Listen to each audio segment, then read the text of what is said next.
What's up? It's DJ Pompey from No Coast Raps, and I am here with renowned author Ryan O'Leary of Bars, the evolution of battle rap in the internet age. Snap back to spaghetti. Oh, there goes spaghetti. Oh, there goes spaghetti.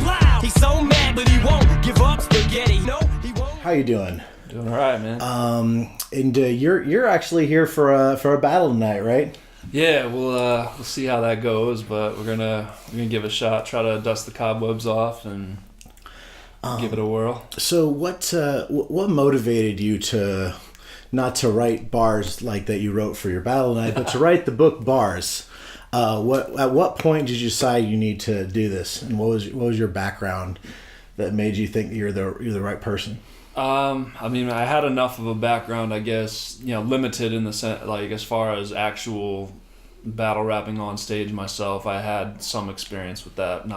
It wasn't anything I was going to try to make a living off of, but just from kind of being a fan of it over the years. And I think one night, this was like toward the end of 2013, came home from work, and I get done work at midnight, and it's like I can never go straight to bed. I need kind of that unwind time. So a lot of times I would just watch some battles, and I was kind of down the rabbit hole one night, and it kind of struck me. I was like, man, has anyone ever done a book on this? And I kind of Googled around, see what I could find, and there wasn't really anything out there. So I was like, hey, let's try to do this thing. I'd always wanted to write a book anyway, and just it hadn't fallen into place at that point. But so I just kind of shot some messages out to some people that I knew that were preeminent people within the culture, the Lushes, the Directs, the Poison Pens, people like that, and just tried to get a ball rolling, and heard back from a few of them. Just kind of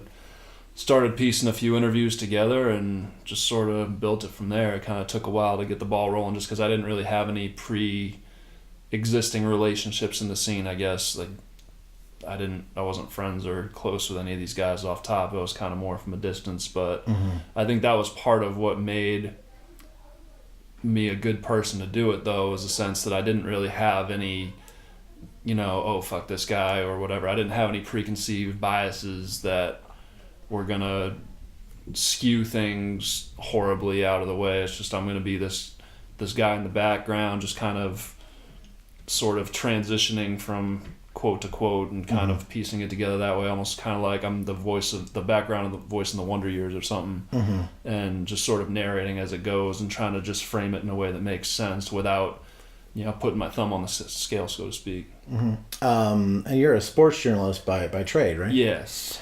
So did you find that did you approach this similar to how you would covering like a organized sport? Were there differences? It's different, I guess. Well, one, you're covered with this. I think you're covering such a massive time period that it's got to be just, okay, how am I going to frame this? This isn't like a 20-inch story that I'm going to put in a newspaper or a magazine or something. This is going to be a couple hundred pages of stuff that I'm going to have to piece together and figure out how it makes sense. So, I mean, I guess in some ways, to me, writing is writing, but at the same time, and I do consider battle rap a sport in some ways, but it's sport-like at very least. Like, is debate a sport? I don't know, but battle rap to me is like at least as much a sport as debate, right? Yeah, I mean, it's competitive, and ideally, I still think, I don't know if we'll wind up talking about this or not, but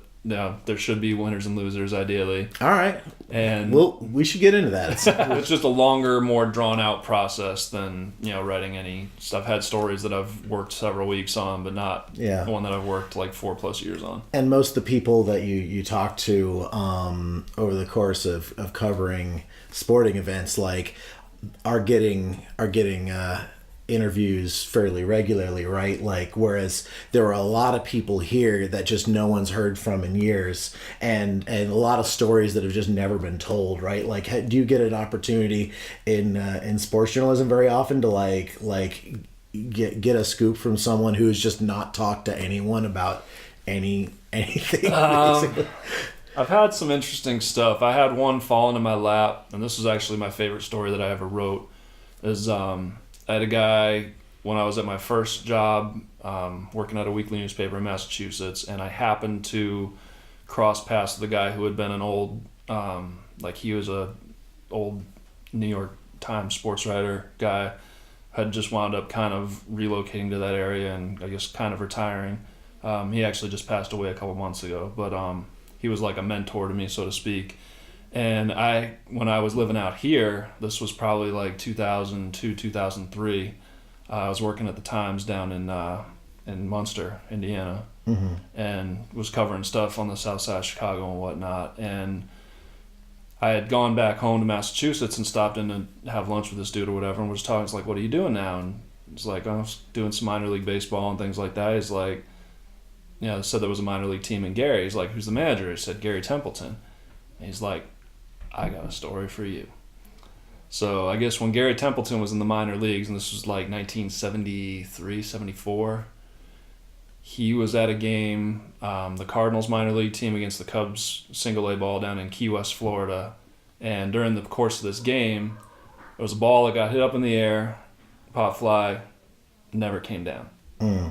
And nobody knows what happened to the ball. And so going down this, chasing down all these people that, like, trying to find out, because the record keeping back then was obviously not what it is now. You can't just go on the internet now and find out if somebody played on any college or pro team after 2000, like you can just instantly find that. But it was like, okay, who was on this single A roster back in 1973? I found a box score to work off of, but I mean, there was probably 5 or 6 guys in that game that wound up going to the major leagues. Bruce Sutter was there. I didn't get a hold of him, but Lon Kruger, who wound up being a basketball coach, was actually pitching in that game.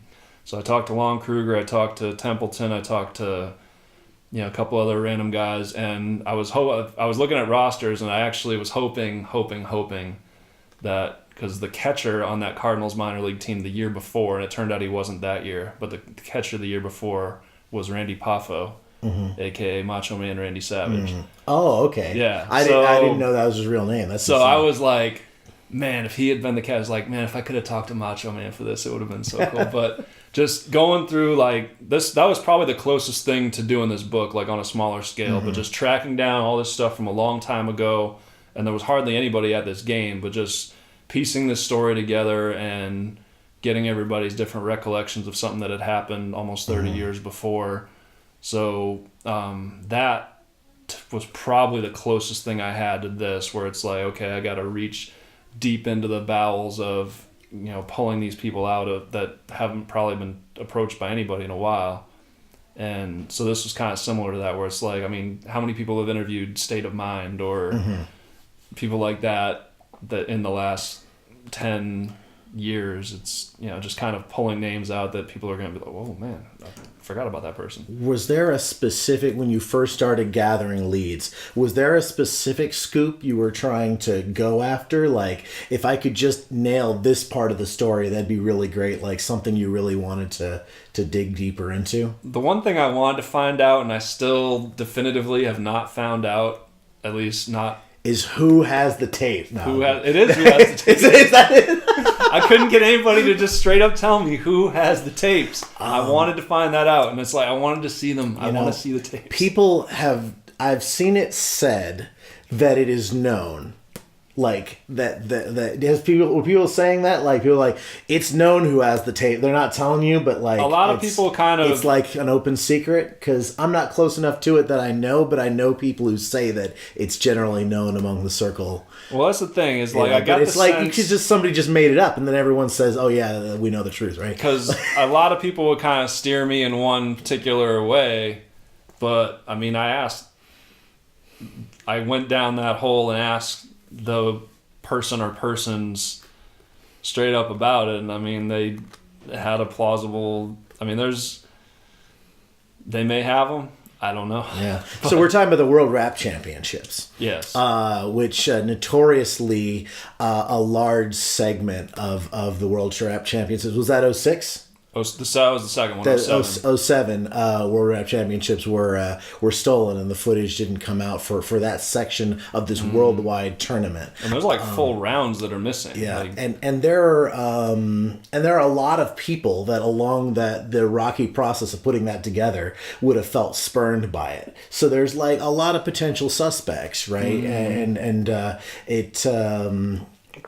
Regardless, though, like the reason that was seen as such an important event, why we're still talking about the lost tapes, is that recording of battle rap caught on and had such an impact, right? When you say like the evolution of battle rap in the internet age means like when we went from there being like a Scribble Jam DVD a year, Smack DVDs, and so on and so forth, to there being like all of a sudden all the activity that's happening in an organized league is going on the internet, and that was new at the time. Yeah. Right? And like that had a huge impact. I mean, right? Like Jump Off definitely pioneered a lot, because I mean before that it was like you said, I mean Scribble and everybody was putting it on DVD, and the only way those would get onto the internet, and this is pre-YouTube obviously, but there'd be sites like mcbattles.com or rapmusic.com or whatever, and people would, like Eric Foreman was basically taking Smack DVD battles and uploading them to the internet, and that was the only way people were seeing them, is if people were uploading their own battles. I think Poison Pen had a bunch that he put online, or people were putting Scribble DVDs up, and at the time like Smack or the Scribble people or whatever, they would kind of get mad about it, because they're like, hold on, these people aren't buying DVDs, but like this is the avenue where nobody's going to buy DVDs anymore. Especially once YouTube was there, it's like this is your avenue for getting people to watch stuff, and the people that got on board with it quicker. I think Jump Off really pioneered that in a lot of ways. That this is DVDs are not the thing anymore. That this is just streaming battles online and getting them on there this is where people are going to check it. And I remember, especially the second year, when it was like they had a different battle or two coming out every day, and they would have like a release calendar. Like, okay, Thursday is going to be Quest and Marv versus X people from Detroit. Like in the Detroit, like when they had the qualifiers, it was like, okay, there's a battle or two coming out every day, and it was like I'd get amped up for that. It's like, there's a Houston battle today, or like. Yeah. And the structure of that, because there was like, it's the chant from here, it's the chant from here, like that gave you something to follow, right? Like, because you didn't necessarily pop up with like, oh, it's name versus name that you already know, right? It was more about region clashes, and we'd see like Prime and Purpose from Australia, and like the only thing we know about these guys is they're the Australia champs, right? Or whatever. Like that structure has definitely been lost. The more we get into, it's just like it's this name, it's that name, it's that name, and there's a certain amount of names people check for, and there's not many ways for new names to emerge.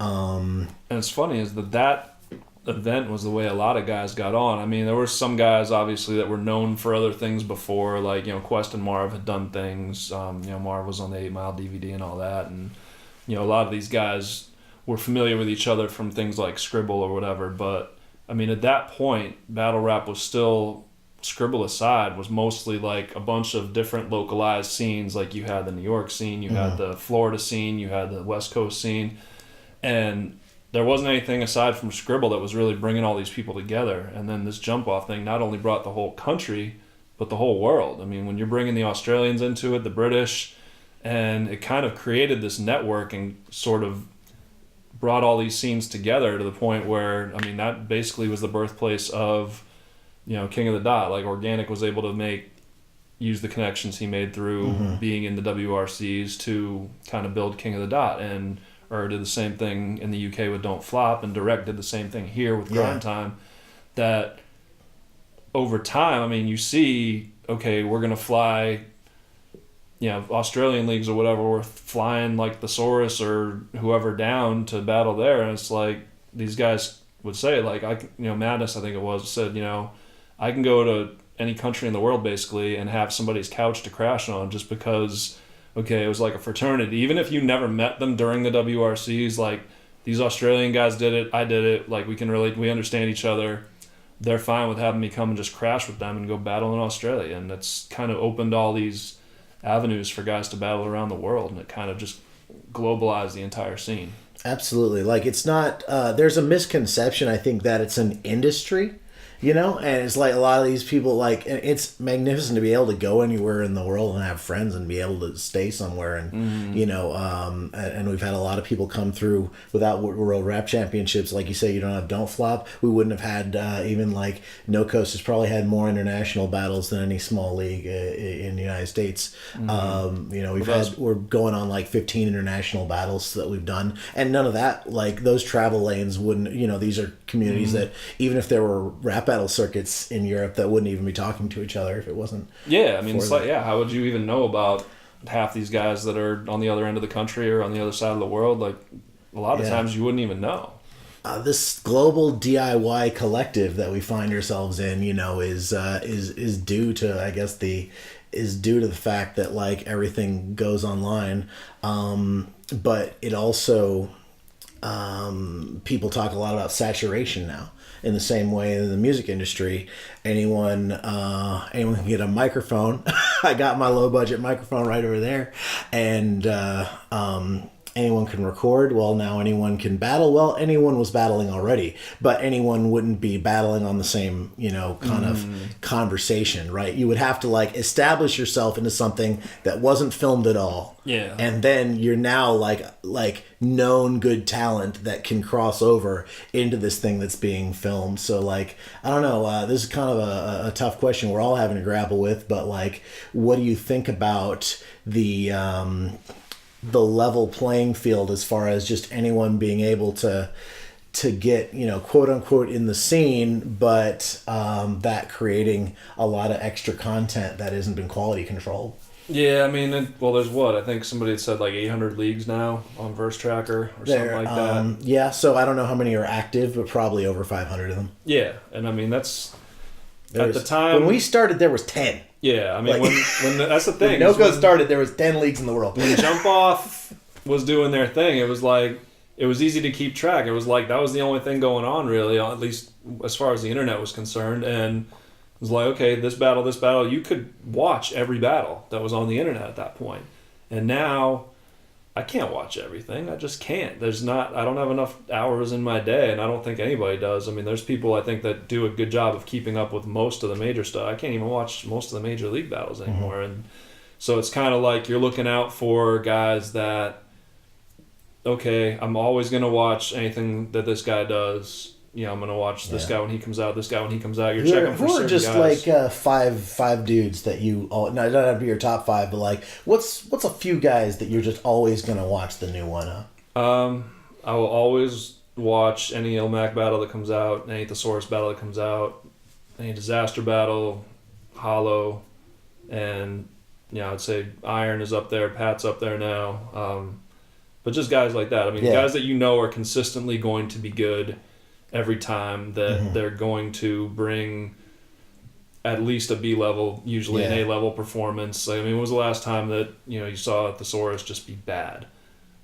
I mean, it rarely. I cannot. And everybody's going to lay an egg occasionally. But I can think of performances that weren't as great as the others. Like, I guess the Charlie Clips performance was a little bit, but he's never, like, just straight up been bad. And most of the time he's great. Like, he's great almost all of the time too. Yeah. I totally agree with that. So, I mean, those are guys, and then a lot of times it'll be, you know, connections I've made through putting this thing together, guys that are a little bit more dialed into the day-to-day and have maybe more time because, you know, if they're younger and single and just kind of have less on their plate, they maybe have more time to watch more, and it's like I'll kind of get word of mouth, like, oh, you should check out this guy. And so that's kind of maybe how I familiarize myself more with, you know, some of these newer up-and-coming guys. It's more just word of mouth. Like, a lot of people will say, like, oh, this battle was awesome. It's like, all right, I'll check that one out. So when there are these names that have been established over the course of years, and oftentimes established when it wasn't very competitive to become one of the names, you just, like, if you were active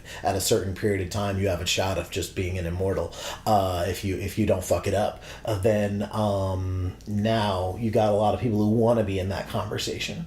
They like, you know, man, like, someone I don't really aspire to be like have a lot of notoriety. I want events to be successful. I want to help do that more than I want to be a battler myself. But let's say like, oh man, like I'm Pompey, I'm an up and comer or whatever, you know, and like what I want to be is in that same conversation eventually, and like so many people are trying to get there. You know, you used to have these structured tournaments and things. Like, at least I know if I win Scribble Jam, like if I manage to get through all that, like at least there's a path. Yeah. Like at least there's a path I can go and I can fail at. But now, like, it's kind of is it just unstructured now? Like, does that make it hard for someone else to get in that same conversation? I think I kind of look at it like, I compare it to how sports writing was. 50 years ago, there wasn't that many people that wanted to do it. So there were guys that could come in, you know, I know older guys that basically came into it in like the 60s or 70s, and boom, they're 25 years old and they're covering like a major, like, oh, I'm covering the New York Knicks at age 25. It's very, very hard to do that now, even though there are more outlets, like there are more battle leagues. There are more outlets and more ways to do that, but there's also way more saturation. There's a lot more people that want to be sports writers or whatever. So with that competition, there's only, it becomes harder to funnel your way up to the top, and that's why you see so few guys. I think it can be done when you have someone who's as good as or as charismatic as like a Twerk or Geechee. I think eventually they find their way through, but you have to do more to stand out than just, you can't sound like everybody else. I think if you try to sound like everybody else, you're just going to get lost in the shuffle, because there's so many thousands of dudes that want to be battle rappers now. You have to have some kind of unique pull to you that's going to have you stand out, and it's rare. Do you think that it becomes harder to establish your accomplishments when there aren't winners and losers? Oh, for sure.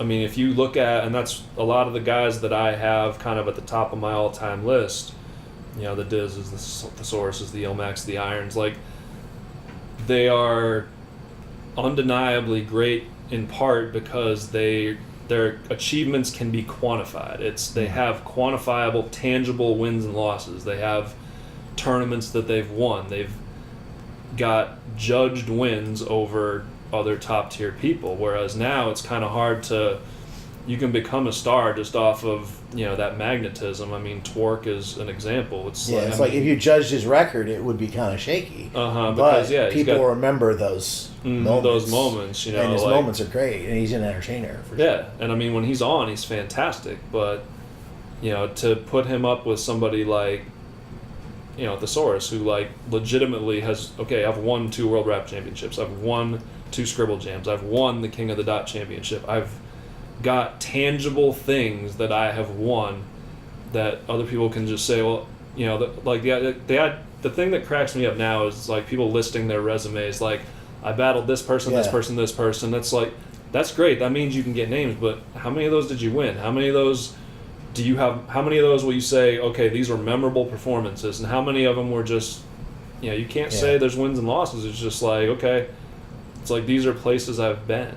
Yeah, well, some people would say that, you know, but maybe I have a debatable battle and the judges say I lose, and it's subjective, so judging doesn't work. So there's no results. There shouldn't be any results because it's debatable. Like, that's usually the first objection you hear to that. I mean, that'd be like if we went into the Olympics with boxing and figure skating, and everybody went in and you had 5 skaters coming off the ice. Like, yeah, I think I got that. I think, you know, Michelle Kwan did her thing, but, you know, I landed that triple loop, and it's a debatable classic.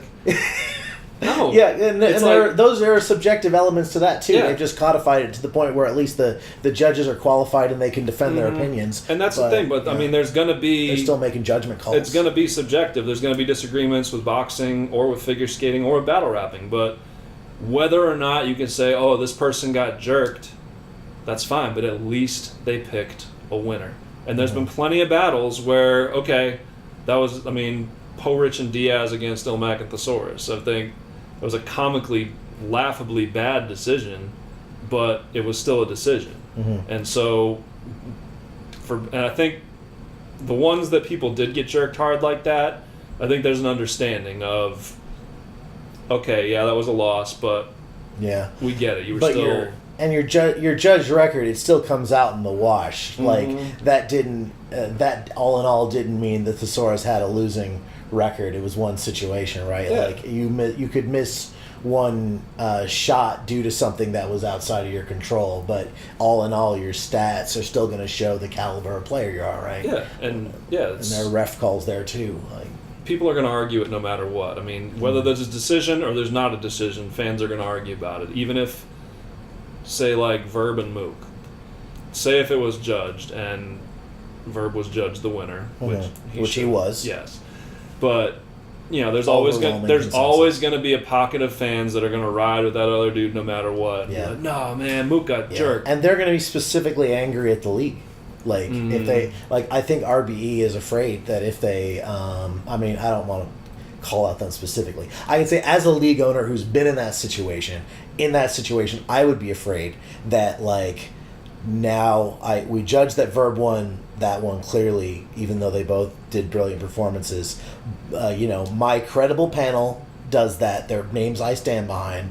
They reached that 4-1, 5-0, whatever decision, and now all of Mook fans think Ray sucks because he did that. Like they turn against the league. And so in RBE's position, I was like, I picture that happening, and I think like, man, that could just like, it could tarnish our rep to create all this animosity. But then, I guess sports fans get pretty angry about things, and they still make money the next day, right? Mm-hmm. Like, yeah, I mean, Bears fans they like are riot and shit. Yeah, Bears fans are still gonna come back and watch Bears games, even though they lost their last game or whatever, and they get mad at the kicker, but.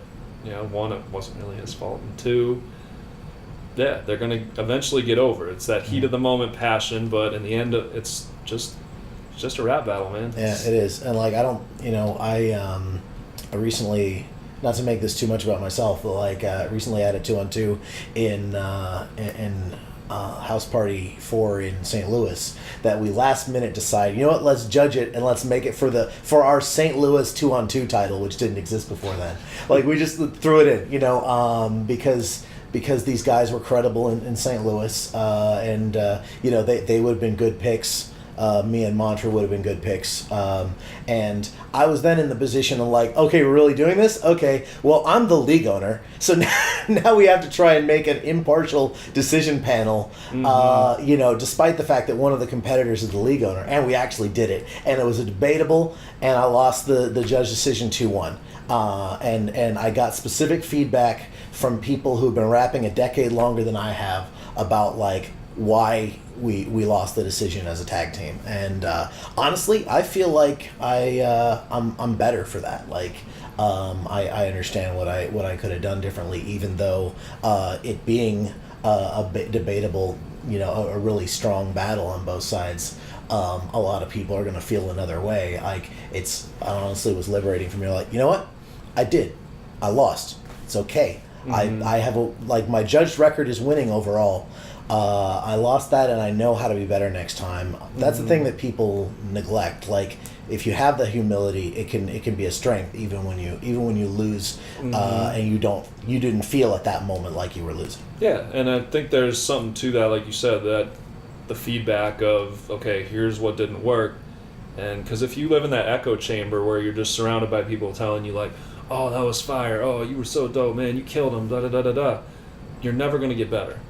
Because you're just going to be like, okay, what I did was good enough, and I can just keep doing that, and you're never going to evolve because you just, all in your mind, everything you do is freaking awesome, and no one else is telling you otherwise. So I think judging would help in that sense. I think it would just raise the level of the overall product, and I think it would bring back that competitive fire too. I think it's a combination. I don't know whether it's more, and different battlers that I talk to feel different ways about it, but the combination of getting paid no matter what versus back in the day in the freestyle Triple Jam, one person in the whole show was and no one knew who it was. Yeah, right? and that was like any freestyle tournament back then. I remember doing ones up here in like 0102 that like you didn't get, if you won you got paid, if you didn't that was it. But guys now that it's like you get a check just for showing up, it kind of dulls the hunger, I guess, because it's not like I need that money, I have to go and get it. It's like, oh, they're just bringing the money to me,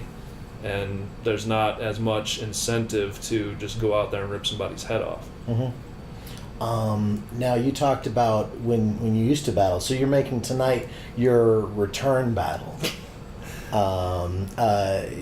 So can you tell me a little bit about your career as a battler, if we can use the word career to describe anyone's battle career? Yeah, I wouldn't use the word career, although your tenure. Yeah. I guess it kind of started, strangely enough, and I think that's a part of why I sort of framed the book within the framework of the internet, because I think a lot of people kind of connected with each other that way. And so I was like messing around on websites back in like 96, 97. This was like right after I finished college. Yes, I am that old. But, you know, getting on like DavyD.com, or there was a website called Fresh Finesse, and this was like very primitive stuff. It was like these message boards where you would go and you could like post your 16 or your 24, whatever, and just kind of, people were giving each other feedback on verses. And so it was kind of like, all right, I was just sort of dabbling in writing verses at that time, and it was just like, all right, I'm just going to kind of throw some stuff together, my little key style or whatever you want to call it, and just sort of throw some rhymes together, whatever comes to mind at the time, and just sort of throw it out there. But over time, like as you kind of build a network, and then these sites started having tournaments where it was basically text battle tournaments and da-da-da, and so like you would have, say, 24 hours to put out 24 bars about this guy, and he would have it, and then they'd put them up side by side, and then the board would vote on them, and that's kind of how people would win. And so I just did that like a lot, and then actually got pretty good at it, to the point where, but I was always, I think back then I always wanted, like, Scribble was considered like the Mount Olympus at that time. Like if you won Scribble, you were like the man, and I was terrified to ever go out there and try to battle there, because I was like, man, all these guys are doing this totally on the spot. Like I can write rhymes and do it on that format, but like, one, being on stage, I've just never been a stage person. I've always been kind of more of that, like, I guess, play the wall type of personality usually. But yeah, that was a whole different world to me. And then actually fitting, I think the first time I ever stepped on a stage and battled was up here. I had just moved here in like 2001, and was kind of just tootling around up on the north, like around Wrigley one night, and saw that there was a bar, they were having like, you know, open mic rap battle tournament. So I went and checked it out, and as I'm watching, and I was like, I'm not going to sign, I'm like just going to watch. And as I watched, I was like, these people are legitimately terrible. I was like, I can do better than this, I think. Like, I'm not too worried about it. And like, if I just go up there and kind of maybe had, you know, just pull pieces of like old verses or whatever in pocket, just have a couple punches and stuff like that. And then you just get up there, and I got up there the next week. I was like, I'm signing up. And then I was like, after I thought about it, I was like, man, what did I do? I'm just like, and I literally, like that scene at the beginning of 8 Mile where he's in the bathroom and like looking in the mirror and stuff, I was kind of like literally in that same spot. I still remember, I don't remember the name of the bar, but I remember being in that bathroom just waiting, like just looking at myself like, what the fuck are you gonna do?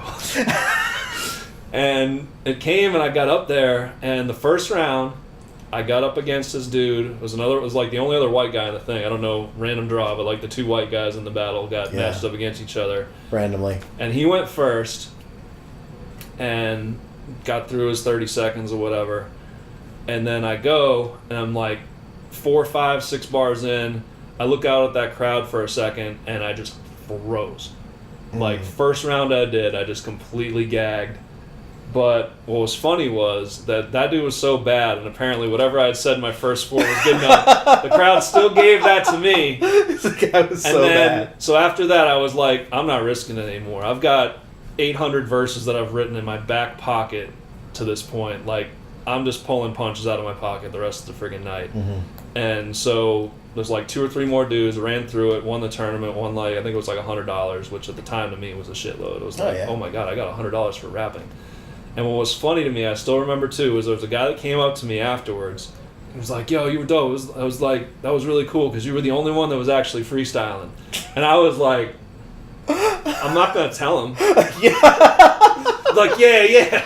I may have been in that exact situation once. But it was like, they don't know that I wrote this, this material. It was like I would change like 1 or 2 words. Like I would have something to be like, you're cobbling together pre-meds and stuff. Yeah, but it was like I had this line from a verse, and it was like I would maybe just add an adjective like something, your fat ass, because the guy was fat, and so then people would be like, oh man, he just called him fatty. Well, I mean, and not to take away from the talent of really off the top freestyling, but the freestyle era, you were not alone in that. Like there were a lot of the even the best improvisers were also a lot of them the best at like cobbling together pre-meds and doing whatever it takes to just get through the situation. And that was what was so liberating to me, I think in a way about doing a lot of these interviews is you find out the dirty secrets of these guys were going into tournaments, especially ones where they knew they were going to see the same people every week. It's like, Swan would have lines for Quest or Marv or whoever else he was seeing in Detroit, or like, the West Coast guys, everybody had lines for Thesaurus, I'm sure, and da-da-da. And it was like, man, if I had known that was going on and everybody was doing that and getting away with it, like, I might have been more apt to do more of it. But it was kind of like, I just sort of, like I said, I maybe did 2 or 3 up here, and then when I was living in South Bend, Indiana, in like 2006, I was driving by a bar, and they had some, it was like battle rap competition. So I was like, I'll go check this out. And they did, I think it was like 4 weeks where they would do little things, and the 4 winners would go off against each other for the title. So I went up and was like, just beat this one dude. And by that point, 2006, it was like, it was kind of just the start. I think I was starting to watch some of the first WRC battles and stuff, and had found like some old Iron Solomon battles. But I was kind of that same thing as went into my head before. I was like, I don't trust myself going completely off the head up there. So I went every week after I won and just watched, like, to see who else was going to be in this thing, and just kind of started formulating in my head over the next couple of weeks. And, did I bring a gun to a knife fight? Maybe, because they just didn't think to do that, or maybe they did. Actually, the one guy was basically like spitting stuff off the bonus features from the 8 Mile DVD, where he was like, you wrote that, it wasn't for me, you must adore me. I was like, dude, I've heard that. It wasn't you. So on top of using written rhymes, he's not even using his own. Yeah, and then that same dude after, and no one was putting it on YouTube, so nobody caught him. Yeah. Well, I put those on YouTube. Those are I have 2 battles on YouTube, and they were ones from that event. Is that are you as Ryan O'Leary on that, or what? Well, on Verse Tracker it's listed as that, but I went by, I think originally I had gone by the name Felix Barbosa. Felix Barbosa, I did not know that. Character from the movie Deep Cover. I just thought it was a cool name. The character was an asshole, like he was a rat and wound up getting killed. But I was like, man, that's a cool name. And then it just wound up getting shortened to Barbosa. And so that's kind of what I was going by at that time. But like, when Verse Tracker put him up, he put it as Ryan O'Leary versus whatever. Shout out Ryan Martin from Verse Tracker, another important Ryan in battle rap. Yeah, he's way more important than I am. His site is freaking phenomenal. Well, I think it's amazing. I mean, I could do a whole interview where I just rave about Verse Tracker and what it's done. Hell yeah. I used to at one point I had written a little app called Battlefeed that was like a way for us to keep track of everything that was happening and stuff. And eventually, Verse Tracker completely supplanted it and has done just a great job of being like the source of. Oh, it was a reference tool like out of the ass for me. It was like, I'd be talking about this one battle and I was like, man, I need dates. I need, when did this happen? I want to make sure I get the chronology of everything straight, and like, was this at this event? And kind of this person would say like, oh, I battled such and such here, and then I'd go on Verse Tracker and find out, oh, they battled somebody else. They don't even remember. Because memory is fallible. That's something you got to deal with when you're putting all these. When you're a journalist, like a lot of people don't realize. A lot of people just hear one thing somewhere or make it up and put it online, and it's like that's not. No one's ever lied on the internet before. No one's ever been wrong or intentionally misled somebody. That would never happen. Dude, I saw news articles today, quote unquote news articles, about how like a lot of people think that the 10 years ago challenge was staged by Facebook in order to train their face recognition technology on aging, and I'm like, okay, well that's like maybe plausible. I'm a programmer myself. It's like it's like kind of plausible, but like they're just writing it like they're saying. People think that. I'm like, it's like, dude. Well, that's the classic. That's the classic Donald Trump, right? Get some fucking facts. Like, that's the Trump thing. Many people are saying it's like, no, I read this on some crazy conspiracy theory blog, and now I'm going to turn that into. Well, a lot of people are saying this. It's like, no, it's just one guy, and then you agreed with it. That's not many people. And this is the opposite of that. I mean, you talked about like some of the scoops you really were trying to get and all that. The scoop for me, like even though I said the scoop for me that I immediately opened it up and turned to was Fall of Grind Time. And you did an amazing job with that chapter.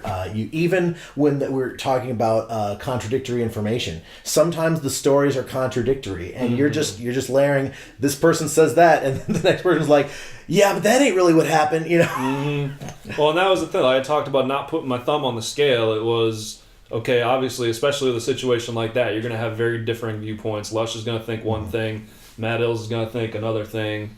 Direct is going to be somewhere in the middle, and it's like. You kind of just try to put it there, just try to lay it out in as hands-off a way as possible. Just let each person say their piece and let the reader kind of just draw their own conclusions. But so much of it, like battle rap itself, I think is subjective that, one person's going to think this, another person's going to think that. The truth is somewhere in between the two, most likely. Mm-hmm. You have to notice that you're lacking focus. Grab and go, man, it's known that that's your modus. Operandi, not as handy as your proper family. Your job's a fantasy, as solid as some cotton candy. Out of drive, out of line, out of sight, out of mind. Talk to God every night, wait outside for a sign. Hit it with that hoo-ha. Ready, set, go. Hit it with that hoo-ha. Tell him who these dudes are, selling